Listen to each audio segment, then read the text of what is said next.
Hey, welcome to our continuing study of our Believe series. Today we're doing week 27. We're looking at kindness and goodness. I'm Pastor Paul. I'm Pastor Steve, and we're glad you're here with us. If you were looking for the video last week on patience, I think we're just trying to test the patience. It was out on YouTube right away, but it didn't get on the app. So we apologize for that, but hopefully you were able to exercise patience as you were waiting for that one. Yeah, go check it out. There's a fun little snippet at the end of it. You'll enjoy it, I promise. Well, this week we're taking a look at kindness and goodness, two words that oftentimes go hand in hand.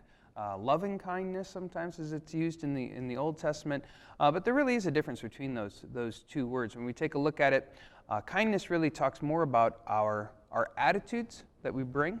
The nature in which we behave, I guess, is probably a better way to do it. And goodness, well, goodness is just about what we do. The good works, I guess, is a way of describing it that way.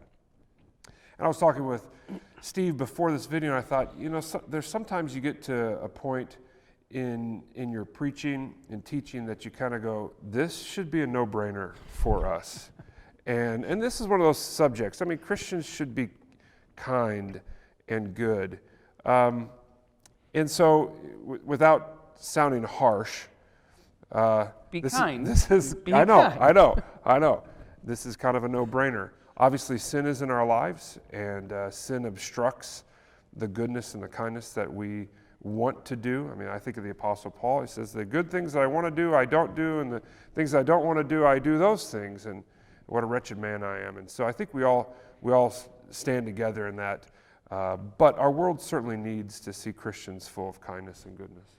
Well, and there's the goodness, and that's the easy one to maybe see the things that we do. I'm wearing a Live Generously shirt here as we, hopefully you know about Thrivent and their push for us to be doing good things in the community.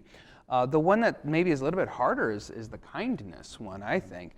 The Greek word for this one, Jesus uses to describe the yoke. When he says, my yoke is easy, actually what he says is my yoke is kind. And understanding that, it means his yoke doesn't chafe or it's not sharp, it's not harsh. It's kind.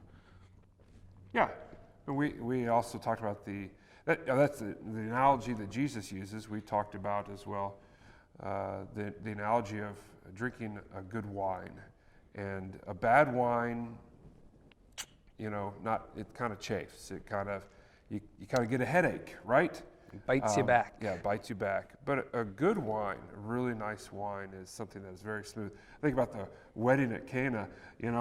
The first wine was kind of biting, and it's not so great. And then Jesus comes along and turns water into wine. That must have been a kind wine. Yeah, it was, and actually the Greeks will use that same word that we translate kindness to talk about a nice aged wine. It's smooth, it doesn't have any harshness to it, and that's really, as we go about in our Christian life, that's what we're called upon to be like as well. A nice aged wine. Maybe we get better with age? Is that maybe how? I hope so. Well, we'll see. Hopefully you age well, just like a good wine as well, and that kindness becomes more and more a part of what we do. Maybe as we mature in faith, that's what we can do, as we put on that mantle of God's love, not only in the way in which we do things, but the things that we do as well. Yeah, and I think that's important. I think about Minnesota Nice, and I compare things. I take Texas Friendly, and I take Minnesota Nice, and sometimes both of those can be like, I'll just say hello to you and that kind of niceness. But honestly, if you're not one of us, I really don't care. And I think that's not what we mean when we're talking about kindness and goodness. When Steve is talking about Thrivent here, we're not talking about Minnesota Nice. We are talking about getting into the trenches with people and showing kindness and goodness, acting that out and living that out, more than just, how you doing? Fine, walking on.